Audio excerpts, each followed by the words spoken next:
Hey everybody, Mike Perlman here for Techno Buffalo with a review of the Canon PowerShot sx260 HS. Is this power pack jack of all trades the model for you? Find out in my full review.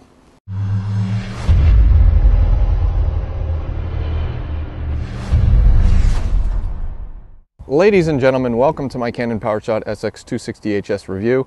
This camera is going to be very popular on the shelves at Best Buy, at your local electronics store, and I'll tell you why throughout this review. The sx260 HS replaces last year's sx230 HS, a camera that brought GPS and a few other advanced features to the table. For 2012, Canon has added quite a few new features to its compact mega zoom camera. First, we'll discuss design. The Canon PowerShot sx260 HS now has a rubberized right-hand grip, so it's a little bit easier to hold, and Canon also abolished that unsightly GPS hump that was found on the sx230. Now the top of the camera is nice and flush. The zoom has been increased from a 14x optical now to a 20x optical zoom, and the lens has a wide-angle capability of 25 millimeters compared to last year's 28. On the downside, the sx260 HS now has a slower base aperture. It has an f3.5 aperture compared to the sx230's f3.1 aperture. That's about a stop difference, and I believe it made an impact in low light shooting. Although the camera's battery performance was not one of the best I've seen, I found that this battery pack offered a little bit more juice than the sx230's. One of the best things about the sx260 HS is that the flash does not pop up automatically when you power the camera on. It only pops up when you select flash in the menu system. Now with this extra space on top, I think Canon should have taken the mode dial and migrated it up here, because it's very easy to inadvertently select modes while you're trying to fiddle with the shutter button or zoom toggle. And lastly, Canon carried over the same 460K 3-inch display as found on the sx230 HS. And since this camera is $50 more, I think we needed at least bare bones minimum a 921,000 pixel display. Canon really packed a lot of new and intriguing features into this model. First off, we'll start with the Smart Auto mode, which has been increased from 32 predefined scenes to 58 predefined scenes. What I found was a better auto mode that proved itself as one of the best auto modes in the point-and-shoot market. This camera still has those fun, lovable digital filter effects like toy camera, miniature, and color accent. There are a gaggle of scene modes on the sx260 HS, and we could still make color filter adjustments. Now for manual controls, this camera is pretty power-packed. It has a 15-second shutter, it has an ISO that goes up to 3200, and it has plenty of white balance options. On the downside, I found the aperture range to be very short. f3.5 to f8.0 is really nothing to write home about. I also wasn't crazy about the manual focus. With this LCD screen resolution, it is very difficult to really fine-tune the focus. And overall, I found this camera to be a little bit slower than its competition. Slow to autofocus, slow to make some menu adjustments. Lastly, the GPS feature works very well on this camera. It takes a little while to get an initial signal, maybe 5 to 10 minutes. But once you do, the Canon map utility with Google Maps is a fantastic program.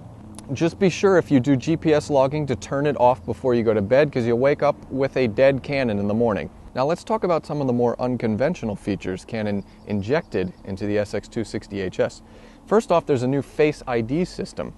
This camera can actually record up to 12 predefined faces. All you have to do is take a picture of the subject, fill in a little information about them as far as their name and their birthday, and every time that same subject appears in frame, their name will appear and the camera will adjust the exposure and the focus to their beautiful visage. Gimmicky, yes, but I did find that it worked. Then there's a new live mode. In live mode, the camera gives you sliders. You can go dark to light, neutral to vivid, cool to warm. This is very similar to Nikon's slider system that they debuted a couple years ago on their Coolpix point-and-shoot lineup. And then there was a discrete mode. In discrete mode, which is signified by an icon of what I assume to be a librarian executing the shh gesture, all camera sounds and operation volumes are completely silenced. I renamed discrete mode to paparazzi mode, and then I renamed that to stalker mode. So overall, the Canon PowerShot sx260 HS is one of the most power-packed as far as features go from a compact mega zoom camera. And now it's image quality time. What's under the hood of the Canon PowerShot sx260 HS? We have a 1/2.3-inch HS CMOS sensor, the same sensor found on last year's sx230 HS. But the one difference is that we now have a new Digic 5 processor. It's faster. What does that mean? High-speed burst HQ shooting, that's 10.3 frames per second, burst mode at full resolution. The results were very great, so if you're planning on taking a lot of fast action shots, this is a great camera to do it with. Now when it came to the great spectrum of photography, this camera was great in ideal lighting situations. That includes well-lit macro scenarios and subdued landscapes. But in several dynamic shooting scenes where you had a big backlight and a shadowy foreground, this camera tended to overexpose and blow out. So a lot of the times I had to rely on the exposure compensation. Now that's an easy adjustment for an advanced shooter to make, but most beginners will think that exposure compensation is some kind of deep psychological complex. Low light exposure was pretty decent with the sx260 HS. However, certain high ISO images were a bit muddy as far as noise goes. Another thing about low light is that the auto white balance on the Canon PowerShot sx260 HS is fairly weak. Everything exposed yellow, so I had to rely on a manual white balance in many low light scenarios. The sx260 HS shoots 1080p, 24 frames per second videos. HD videos, the quality is very good.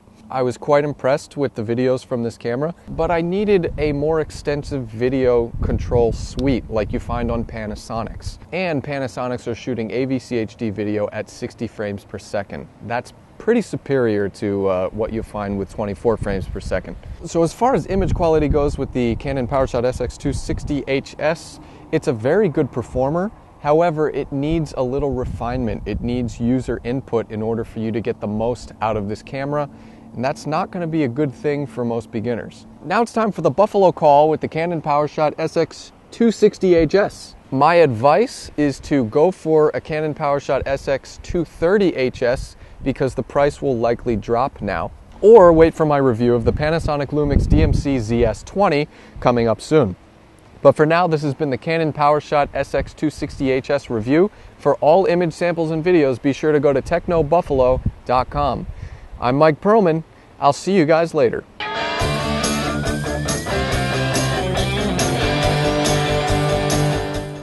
What to do today at a minute or two till 2. A thing distinctly hard to say yet harder still to do. She beat her tattoo at 20 to 2 with a rat-a-tat-tat-tat-tat-tat-tat-tat, and the dragon will come and here's a drum at a minute or two till 2 today. A minute or two till 2. That's how I warm up for these.